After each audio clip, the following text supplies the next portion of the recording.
አሰላሙ አለይኩም ወራህመቱላህ። ጠዋት ነበር። አየሩ ላይ ትንሽ ቅዝቃዜ ነበር። የወረዳው ታዋቂ ፖሊስ መኮንን አናንያ ሲንግ ከእናቷ ኪራን ዴቪ ጋር ወደ ገበያ እያመራች ነበር። በመንገዱ እየተጓዙ ሳለ የአናንያ እይታ በድንገት በመንገዱ ማዶ ላይ ወደቀ። እዚያ አንድ ሰው የፈሳሽ ማስወገጃውን እያጸዳ ነበር። ያ ፊት የጠባይና የርህራሄም ነበር። የአናንያ እርምጃዎች ቀዝቅዘውም ቆሙ። እየተንቀጠቀጠች እንዲህ አለች፣ እማዬ ወደዚህ ተመልከቺ፣ ያ አባቴ አይደለ አለቻት። በማግስቱም እናቷ በቁጣ እንዲህ አለቻት፣ አይ ውዴ፣ እንዴት ያ አባትሽ ሊሆን ይችላል? አባትሽ የተከበረ ሰው ነበር፣ በቢሮ ውስጥ ያለ ባለስልጣን፣ ይህ ተራ ሰራተኛ ነው፣ አጽጂ ነው አለቻት። ነገር ግን የአናንያ ልብ ይህንን ለማመን ፈቃደኛ አልሆነም ነበር። አይ እማዬ፣ በስዕሉ ላይ ያሳየሽኝ ፊት አስታውሳለሁ፣ እየዋሸሽኝ ነው፣ ያ አባቴ ነው አለቻት። እንባዎቿ በአይኖቿ ውስጥ ሞልተዋል። እባክሽን እማዬ ወደ ቤት እናምጣውም አለቻት። ሁኔታውን ተመልከቺው፣ በጣም የከፋ ነው። ነገር ግን በዚያች ቅጽበት ሰውየው ቪቬክ ሲንግ ወደ ላይ ተመለከተ። አይኖቻቸውም ተገናኙ። ኪራንንም አወቃት። ሁሉም ነገር በአንድ ጊዜ ግልጽ ሆነ። እይታውም በሐፍረት ወደቀ። ግን አይኖቹ በሺዎች የሚቆጠሩ ጸጸቶች ነበሯቸው። እንባዎች በአናንያ አይኖች ውስጥ መጡ። አሁንም ምንም ጥርጣሬ አልነበረም። ነገር ግን ኪራን እጇን ያዘች። ነይ አናንያ፣ እሱ አባትሽ አይደለም፣ ተሳስተሻልም አለቻት። አናንያ እጇን ወደ ኋላ ጎተተችና እማዬ እባክሽ ወደ ቤት እንውሰደው፣ ሁለታችሁም ብትፋቱ እንኳን አሁንም አባቴ ነው አለቻት። ከሱ ጋር ጠላትነት ይኖርብሽ ይሆናል፣ እኔ ግን የለኝም። የኪራን ፊትም ደነደነ። አድምጪ አናንያ፣ ያንን ሰው ወደ ቤት ካመጣሹ በዚህ ቤት አልቆይም፣ ምረጪ፣ ወይ እናትሽ ወይ ያ ሰው። የአናንያ ልብም ተሰበረ። ምንም ማለት አልቻለችም ነበር። እናቷም ከዚያ ቦታ እንድትሸሽም አደረገቻት። ቪቬክ ከሩቅ ቆሞ ሁሉንም ነገር ይመለከት ነበር። አይኖቹ በእንባ ተሞልተው ነበር። እሱም እያሰበ ነበር። ልጄ በጣም አድጋለች። እኔ ጥፋተኛ ባልሆን ምናልባት ዛሬ በዚህ ሁኔታ ውስጥ ባልሆንኩ ነበር አለ። ግን ጥፋቱ የኔ ነው አለ። በስጥታ ወደ ስራውም ተመለሰ። በዚያች ሌሊት አናንያ መተኛት አልቻለችም ነበር። ያ ፊት ሁልጊዜም በአይኖቿ ፊት ይሽከረከር ነበር። በቆሻሻ የተሸፈነ ፊት ግን በክብር የተሞላ። ወደ እናቷ ክፍል እየሮጠች ሄደች። እማዬ ለምን ትዋሽኛለሽ? ያ አባቴ ነው እኮ፣ ለምን ወደ ቤት ማምጣት አትፈልጊም አለቻት። ድምጿ በህመም የተሞላ ነበር። ጠብሽ ከኔ ጋር ምን አገናኘው? አሁንም የሱ ሴት ልጅ ነኝ። ምንም ቢሆን አባቴን ማግኘት እፈልጋለሁ። እኔ የፖሊስ መኮንን ነኝ። ግን ዛሬ የህይወቴ ትልቅ ጉዳይ ይህ ነው፣ አባቴ መመለስ ነው አለቻት። ኪራን ዝም አለች። አናንያ ቀጠለች፣ እማዬ እንድትለያዩ ያደረጋችሁ ምን እንደሆነ ንገሪኝ አለቻት። ምናልባት ባውቁ ኖሮ ሁሉም ነገር ማስተካከል ይችል ነበር እና ሶስታችንም እንደገና አዲስ ህይወት እንጀምር እፈልጋለሁ አለቻት። አናንያ ደገመችው፣ እማዬ በሁለታችሁ መካከል ምን እንደተፈጠረ ንገሪኝ። ምናልባት የሆነ ነገር ማስተካከል እችላለሁ።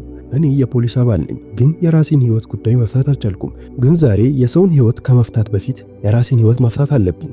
የአባቴ ሁኔታን ሳይ በጣም እፈራለሁ። እሱ ጀግናዬ ነበር። ዛሬ ደግሞ የፈሳሽ ማስወገጃዎችን እያጸዳ ነው። ከዚያም ድምጿ ጸና፣ አባዬን ወደ ቤት ካላመጣሹ እኔም በዚህ ቤት አልቆይም። ምርጫው አሁን ያንቺ ነው አለቻት። የኪራን ከንፈሮች ተንቀጠቀጡ። አንዳንድ ግኝቶች አናንያ በጊዜ ሳይሆን በቅስሎች የሚጠናቀቁ አለች። ያ እሳትም ጠፍቷል። እንደገና ማቀጣጠል አልፈልግም። በክፍል ውስጥ ጸጥታ ሰፈነ። ነገር ግን በዚያች ጸጥታ ውስጥ ጦርነት ተጀምሯል።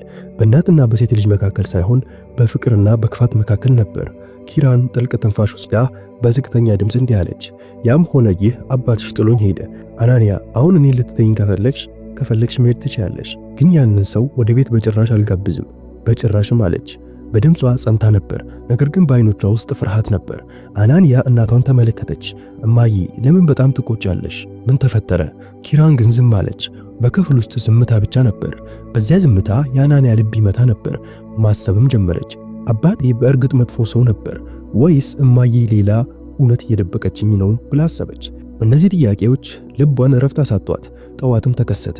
አናንያ ለማንም ሳትናገር ከቤት ወጣች። እናቷ ልጇ ወደ ሥራ እንደሄደች እያሰበች ነበር። ነገር ግን የአናንያ ተልእኮ ሌላ ነበር። አባቷን ፈልጋ ማግኘት፣ እሱም መገናኘት። በገበያ መካከል በዚያ አቧራማና ጠረን በሞላበት ጎዳና ውስጥ አየችው።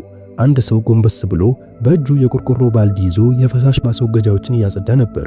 ፊቱ በፀሐይ ብርሃን ይታይ ነበር። በአናንያ ልብ ውስጥ ምስል የሆነ ያው ፊት ቀረበችውና እንዲህ አለች፣ ስም ማን ነው? ሰውየው ራሱን ቀና አድርጎ በድካም አይኖቹ ተመለከታትና ቪቬክ አላት። የአናንያ ከንፈሮችም ተንቀጠቀጡ። ስሙን በሰማች ጊዜ ልቧ መሮጥ ጀመረ። የት ነው የምትኖረው አለችው። ቪቬክ ደካማ ፈገግታ ሰጣት። አሁን ቤት የለኝም ልጄ፣ ጎዳና መሸሸጊያዬ ነው፣ ምንም የለኝም አላት። የአናንያ አይኖች በእንባ ተሞልተው አታውቀኝም አለችው በቀስታ። ቪቬክ አይኖቹን ዝቅ አደረገና አይ ልጄ አላውቅሽም ልጄ አላት። ሴት ልጅ የሚለው ቃል በልቧ ውስጥ የሰመጠ ይመስል የአናንያ ትንፋሽም ተቆረጠ። በሹክሹክታ እንዴት ልታውቀኝ አትችልም አለችው። እኔ አናንያ ነኝ፣ ሴት ልጅህ ነኝ፣ የአንተና የኪራን ልጅ ነኝ አለችው። የቪቬክ ፊትም ገርጥቶ ነበር። ለአፍታ ያህል ዕውቅና በዓይኖች ውስጥ ታየው። ከዚያም ራቀ። አይ ውዴ ተሳስተሻል፣ አግብቼ አላውቅም፣ የማንም አባት አይደለሁም አላት። የአናንያ ልብም ተሰበረ። ነገር ግን ፊቷ ላይ የማይናወጥ ቁርጠኝነትም ነበር። አትዋሽ አባዬ፣ ታውቀኛለህ። የልጅነቴን ብልሽታ በዓይኖች ውስጥ አየው። ለምን ትደብቃለህ አለችው። ለምን ይህን ህመም በውስጥ አስረት ይዘዋለህ? አሁን እንባዎቹ ከቪቬክ ዓይኖች መፍሰስ ጀመሩ። እየተንቀጠቀጠም እንዲህ አለ፣ እናትሽ ስለኔ ምንም ነገር ልትነግርሽ አትፈልግም። ምክንያቱም ብዙ ስህተቶችን ሰርቻለሁ፣ እምነቷን በራሴ እጆችም ሰብሬያለሁ። መሬት ላይ ተመለከተና ለቤት አሁን በቁ አይደለሁም፣ ያ ቤትሽ የኔ አይደለም፣ እኔ እዚህ ልቆይም አላት። አሁን እንባዎች እንደ ዝናብ በአናንያ ጉንጮች ላይ ይወርዱ ነበር። ጎንበስ ብላም እንዲህ አለች፣ አባዬ ለዚህ ቤት ብቁ ካልሆንክ ያ ቤትም ያልተሟላ ነው። እናት ያለ ሴት ልጅ ያልተሟላች ናት፣ ሴት ልጅም ያለ ወላጆች ያልተሟላች ናት። እጆቿን አጣምራ እንዲህ አለች፣ ና አባዬ ወደ ቤት እንሂድ፣ ብዙ ጊዜ አልፏል፣ ከእንግዲህ መለያየት አይኖርም። ቪቬክም ዝም አለ። ቪቬክ አናንያን ተመለከተ። የአባት የተሰበረ ፍቅር በዓይኖቹ ውስጥ በራ። ነገር ግን እንዲህ አለ፣ ውዴ አንዳንድ ጊዜ በፍቅር ውስጥ መመለስ የለም። አንዳንድ ታሪኮች ያልተጠናቀቁ ሲቀሩ ብቻ የተሟላ ይመስላሉ። ይህንን ተናግሮ ወደ ሥራው ተመለሰ። አናንያ እዚያው ቆማ ቀረች። በዓይኖቿ ውስጥ እርጥበት፣ በልቧ ውስጥ ህመም እና በአንደበቷ ላይ አንድ ጥያቄ ብቻ ነበር። እስከ መቼ ነው እንደዚህ የምንቆየው? በሌሊት ጸጥታ ሁሉም ተኝቶ ሳለ በአናንያ አይምሮ ውስጥ አንድ ድምፅ ብቻ አስተጋባ። ውዴ ወደ ቤትሽ ሂጂ የሚል ነበር። እማዬና አባዬ በጣም ሊጣሉ ይችላሉ ብላ አሰበች። በልቧ ውስጥ የእሳተ ገሞራ ፍንዳታ ነበር። ያ ጥያቄዎች፣ የህመምና ያለሟሟላት አባቷን ካገኘች በኋላ ተረዳች። ይህ ታሪክ የሚመስለውን ያህል ቀላል እንዳልሆነ። እነሱን እንደገና ማገናኘት ከፈተና ያነሰ ነገር አይሆንም። ነገር ግን አናንያ ቆርጣ ነበር። ያንን የተቋረጠ ግንኙነትም ትመልሳለች። ራሷ አመድ መሆን ቢኖርባት እንኳን። በማግስቱ ጠዋት ኪራን ዴቪ ጋዜጦች እያነበበች ሳለ አናንያ በአጋጣሚ እንዲህ ስትል ጠየቀች፣ እማዬ የድሮ ሴት ጓደኞች ወይም ጓደኞች የሉሽም አለቻት። ኪራንም መነጽሯን አወለቀች፣ ፈገግ አለች። በእርግጥ ውዴ ብዙ ጓደኞች ነበሩኝ፣ አንዳንዶቹ አሁንም አሉ። ለምን ትጠይቂያለሽ አለቻት። አናንያም እንዲህ አለች፣ እያሰብኩ ነው። ከጓደኞችሽ መካከል አንዳቸውም ወደ ቤት ሲመጡ አይቼ አላውቅም። ከዓለም ጋር ያለሽን ግንኙነት አቋርጠሽ ይሆናል ብዬ አስቤ ነበር አለቻት። ኪራንም በዓይኖቿ ተመለከተች። እውነቱን ንገሪኝ ውዴ፣ የሆነ ነገር ማወቅ ትፈልጊያለሽ አይደለህ አለቻት እናቷ። አናንያም ትንሽ አፈረች፣ ነገር ግን ፈገግ አለች። ኧረ በጭራሽ እማዬ፣ ዝም ብዬ አስቤ ነው እኮ አለቻት። ለበዓል አንድ ሰው ጋብዢ፣ ለቤት ደስታን ያመጣል አለቻት። የኪራን ፊት ለስላሳ ሆኖ እሺ ውዴ፣ ራቲካ አክስትሻለች፣ የድሮ ጓደኛ፣ ነገ ደውልላታለሁ። በማግስቱ ከሰዓት በኋላ ቤቱ በሚያምር ማዛ ተሞልቶ ነበር። የራቲካ አክስትም መጣች። ሳቅ፣ ቀልዶች፣ የድሮ ጊዜያት፣ ምግብ እና የተለያዩ ወሬዎች ነበሩ። ሁሉም ነገር ከብዙ ዓመታት በኋላ እንደገና ሕያው ሆነ። ምሽት ላይ ራቲካ ልትሄድ ስትል አናንያ በየዋህነት እንዲህ አለቻት፣ አክስቴ ስልክሽን ስጪኝ፣ አንዳንድ ጊዜ እደውልሻለሁ አለቻት። ራቲካ ስልኳን ሰጠቻት። ፈገግ ብላም ሄደች። ነገር ግን ከዚያ ፈገግታ ጀርባ አንድ የድሮ ጥላ ነበር። አናንያ ብቻ የተሰማት። በማግስቱ አናንያ ቁጥሩን ደወለች። አክስቴ ላግኝሽ እፈልጋለሁ፣ በጣም አስፈላጊ የሆነ ነገር ላወያሽ ነውም አለቻት። ወደ ቤትሽ ልምጣ አለቻት። ራቲካም ትንሽ ተገረመች። ለምን ውዴ? በጣም አስፈላጊ የሆነው ምንድነው? በስልክ መናገር የማትችለው ነው አለቻት። አክስቴ ይህ የልብ ጉዳይ ነው፣ ተቀምጬ ፊት ለፊት ብቻ ነው መናገር የምችለው አለቻት። ራቲካ በቀስታ እንዲህ አለች፣ እሺ ነይ። አናንያ ከሰዓት በኋላ ፀሐይ ላይ ወደ ቤቷ ደረሰች። በክፍሏ ውስጥ ትንሽ የዕጣን ሽታ ነበር፣ ነገር ግን አንድ የድሮ ሐዘን በአየር ላይ ይናፈስ ነበር። አናንያ ተቀመጠችና ምንም ሳታመነታ ቀጥተኛ ጥያቄም ጠየቀቻት። አክስቴ በእናቴና በአባቴ መካከል ያለው ግንኙነት ለምን ተቋረጠ? እንዴት በጣም ተራራቀ? እና የአባቴ ሕይወት ለምን የፈሳሽ ማስወገጃዎችን የሚያጸዳ ሆነ? ራቲካ ለአፍታ ዝም አለች። ከዛም በዓይኖቿ ተመለከተች።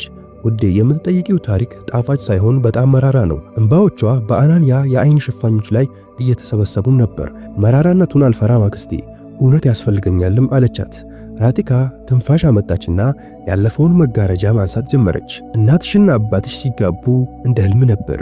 ፍቅር፣ ሳቅ፣ ተስፋዎች፣ ሁሉ ነገር ነበራቸው። ከዚያ አንቺ መጣሽ። የህይወታቸው በጣም ውድ ስጦታም ነበርሽ። ከተወለድሽ ከ2 ዓመት በኋላ ግን በአባትሽ ህይወት ውስጥ ሌላ ፊትም ገባ። በኩባንያ ውስጥ ያለች ሴት፣ ቆንጆ፣ ተንኮለኛ። አባትሽ በሷ ወጥመድ ውስጥ በጣም ስለተያዘ ራሱን ረሳ።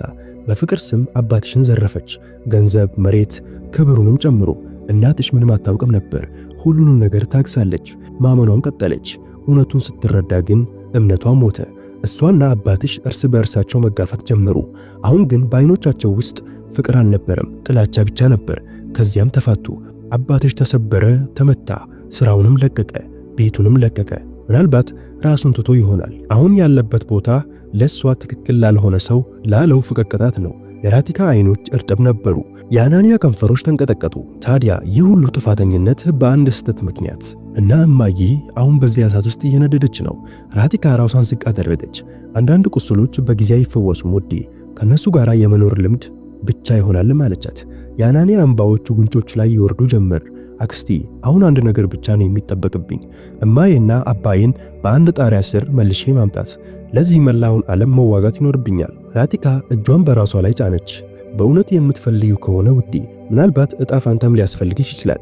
የእረፍት ማጣት መስመሮች በአናንያ አይኖች ውስጥ በግልጽ ይታዩ ነበር። እንዲህ አለች፣ አክስቴ አባቴን በዚህ ሁኔታ ውስጥ ማየት አልችልም፣ እባክሽ እርጅኝ። እናቴና አባቴን አንድ ላይ መመለስ እንድንችልም አለቻት። ራቲካ ለጥቂት ጊዜ ተመለከተቻት። ከዚያም እንዲህ አለች፣ ሐሳብሽ እውነት ነው፣ ነገር ግን የእናትሽ ልብ በጣም ተሰብሯል። የቪቬክን ስም መስማት እንኳን አትታገስም። አንድ ጊዜ በጠቅሰው ትቆጣኛለችም አለቻት። ስሙን ከከንፈሮችሽ ላይ እንኳን አታውቂ ትለኛለች። አሁን በአናንያ አይኖች ውስጥ ምንም ንጹህነት አልነበረም፣ በፍቅር የተሞላ ቁርጠኝነትም ነበር። አክስቴ አለች በጽኑ ድምፅ። ወዲያው ይህንን ነገር በድፍረት አንድ ሰው መሞከር አለበት።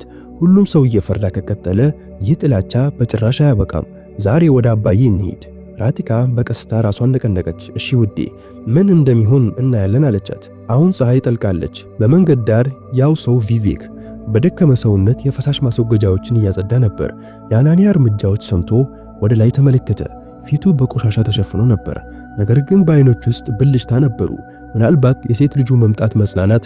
ራቲካ በቀስታ እንዲህ አለች፣ ቪቬክ ጊዜ ብዙ እንዳደረሰብህ አውቃለሁ፣ ግን የልጅህን ሁኔታ ተመልከት። ትናፍቃለች። ለሷ አንድ እርምጃ መውሰድ አትችልም አለቻት። አናንያ አለቀሰች። አባዬ ከኔ ጋራ ወደ ቤት መምጣት አለብህ።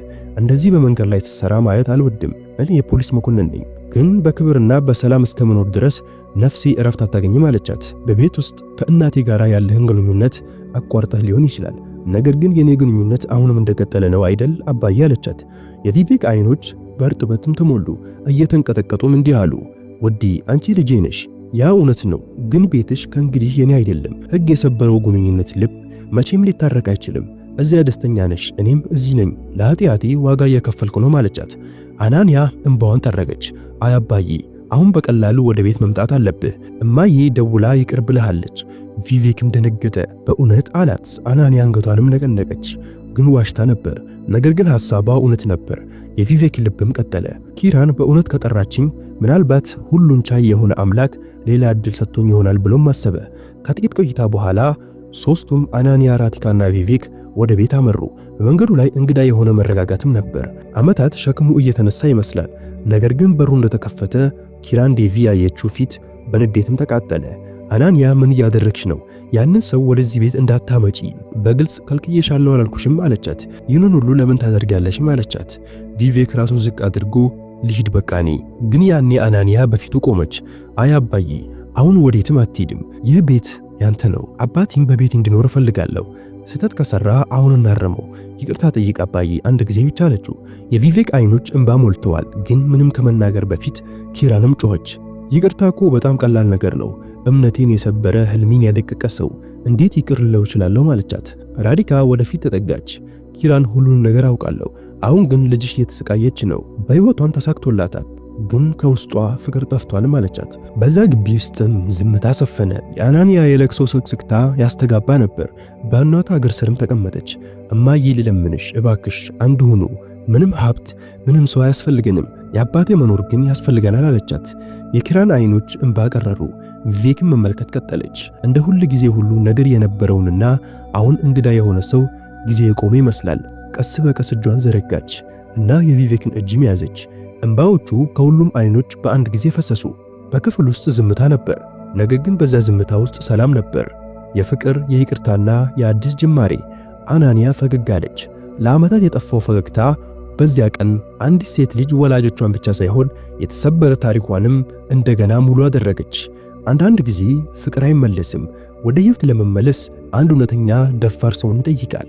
የዛሬው ታሪካችን ይመስል ነበር። እንዴት ተመለከታችሁት? ሐሳባችሁን ኮሜንት ላይ ማስቀመጥ እንዳትረሱ። አሰላሙ አለይኩም ወራህመቱላሂ ወበረካቱ።